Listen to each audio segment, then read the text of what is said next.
Hello दोस्तों, नमस्कार। कैसे हैं आप लोग अच्छे होंगे और स्वस्थ होंगे, साथ में मस्त भी होंगे। तो आज की ब्लॉग की शुरुआत हो रही है जूस को लेकर। तो यहाँ पर मैंने बना दिया है चुकंदर का जूस।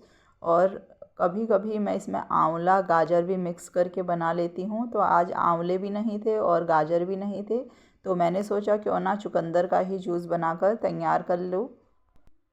तो जितना भी जूस है वो मैंने नीचे छान कर तैयार कर लिया है और ऊपर रह गया है मोटा वाला भाग। तो देखिए यहाँ पर जूस बन चुका है। और अभी अभी मैं आई हूँ उठकर, तो मैंने सोचा क्यों ना सुबह उठकर सीधे जूस पी लिया जाए। तो जूस अगर खाली पेट पिया जाता है तो वो स्वास्थ्य के लिए लाभदायक होता है। अब यहाँ पर आ गई हूँ किचन पे, और किचन पे मैंने देखा सिंक में बहुत सारे बर्तन पड़े थे, तो इनकी भी सफाई करना बहुत आवश्यक हो जाता है क्योंकि सुबह ये बर्तन चाहिए होते हैं। तो अभी हम लोगों ने चाय पी थी और उसके बाद चाय पीने के बाद और बच्चों को दूध दिया था, तो ये बर्तन इकट्ठे हो गए थे। और उसके बाद मैंने सोचा अब इनकी सफाई भी कर लेती हूँ और फिर अपने आगे के काम को निपटा लूँगी। और बच्चे भी आज लेट में उठे क्योंकि आज बच्चों की छुट्टी थी, तो मैंने सोचा बच्चों को आज जल्दी नहीं उठाती हूँ। तो बर्तन को मैं अच्छे से यहाँ पर धो लेती हूँ और धोने के बाद इन्हें रख दूँगी सूखने के लिए। और जब ये सूख जाएंगे तो उसके बाद इन्हें अच्छे से सजा लूँगी। और अब देखिए मैं करती हूँ अपने नाश्ते की तैयारी और घर के और कामों को निपटा कर आपसे मिलती हूँ कुछ ही देर में। तो यहाँ पर देखिए जो छोटी वाली बेटी है उसका कुछ अलग ही कारोबार खुला हुआ है। वो लगी है आज ग्लू से कुछ कागज़ों को चिपकाने में। ये जब भी घर रहती है कुछ ना कुछ इस प्रकार के कामों में लगी ही रहती है। इससे बोला मैंने पढ़ने के लिए, तो ये पढ़ने के लिए नहीं बैठती है, कभी अपने कागज़ों पे लग जाती है, कभी डॉल के पीछे लग जाती है। तो इसका सुबह से आज यही कारोबार खुला है।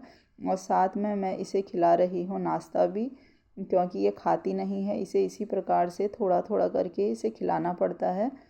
इसे खाने के लिए जब भी दिया जाता है तो ये खुद अपने हाथ से नहीं खाती है, उसे छोड़ देती है। और टीवी देखते समय भी मैं इसके आगे से खाना रख देती हूँ। मैं बोलती हूँ कि खुद खाना खाना सीख, पर फिर भी ये अपने मन से बिल्कुल नहीं खाती है। इसे ऐसी खेल खेल में ही खिलाना पड़ता है। जब ये अपने कामों में लगी रहती है तभी मैं इसे खिलाती हूँ। 3 से 4 दिन हो गए हैं इस मटर को लाए हुए, मुझे टाइम ही नहीं मिल रहा था मटर छीलने का। तो मैंने सोचा क्यों ना आज मटर छील कर रख लूँ। तो थोड़ी थोड़ी मटर मैं इस प्रकार से छील कर रख देती हूँ, ताकि इससे यह होता है जब भी हम मटर की सब्ज़ी बनाते हैं या पुलाव बनाते हैं, कोई भी चीज़ मटर से बनाते हैं, तो उस समय हमें छिली हुई मटर जल्दी से मिल जाती है। और पहले ही मैं इसे छील कर फ्रिज पर रख देती हूँ। और मटर छिलने का झंझट भी ख़त्म हो जाता है। और फ्रिज में भी जो मटर हम रखते हैं तो काफ़ी जगह घेरती है, तो इससे यह होता है कि मटर थोड़े ही स्थान पर आ जाती है। तो यहाँ पर मैंने मटर लगभग छील ली है। अब मैं थोड़ा थक चुकी थी मटर छीलते छीलते, तो मैंने सोचा आधी मटर को बाद में छील लूँगी। और थोड़ी मटर यहाँ पर मैंने छील कर तैयार कर ली है, जब भी समय होगा तो उसे और दिन छील लूँगी।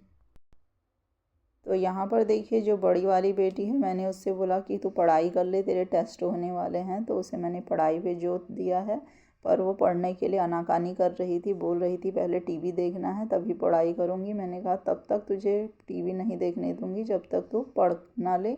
तो अभी मैंने उसे पढ़ाई के लिए लगा दिया है। और दूसरी साइड दूसरी वाली जो बेटी है वो खेलने में लगी हुई है।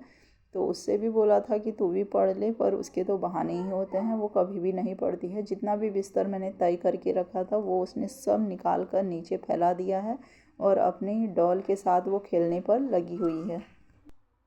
अब चलती हूँ छत की ओर, क्योंकि छत में मैंने बहुत सारे कपड़े धो के डाले हैं। आज जितने भी कपड़े धोए थे वो मैंने हाथ से ही धोए थे, क्योंकि सुबह पानी नहीं आया था। और मशीन में अगर कपड़े धोने हैं तो पानी की आवश्यकता पड़ती है, तो मैंने हाथ से धोए सारे कपड़े। तो यहाँ पर इन कपड़ों को थोड़ा पलट देती हूँ ताकि जो शाम तक ये कपड़े सूख कर तैयार हो जाए। तो यहाँ पर मैंने सारे ही कपड़ों को पलट दिया है। जैसे ही नीचे आई तो दोनों ही बोलने लगे कि हमें अंडा खाना है, हमें मैगी खानी है।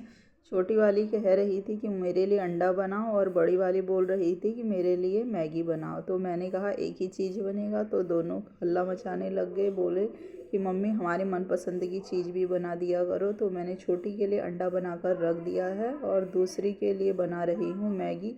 तो यहाँ पर मैगी मैंने बनाई, मैगी भी काफ़ी स्वादिष्ट बनाकर तैयार कर रही हूँ, क्योंकि मैंने इसमें डाली है मटर और साथ में डाला है प्याज टमाटर। ऐसे बनाकर जब हम तैयार करते हैं तो मैगी अच्छी बनती है और खाने में भी स्वादिष्ट लगती है। तो मैगी भी बन चुकी है, तो दोनों को अब दे देती हूँ। दोनों अपने मनपसंद की चीज़ें खाएंगे तो खुश रहेंगे। तो मिलती हूँ अपने नेक्स्ट ब्लॉग में, तब तक के लिए बाय बाय।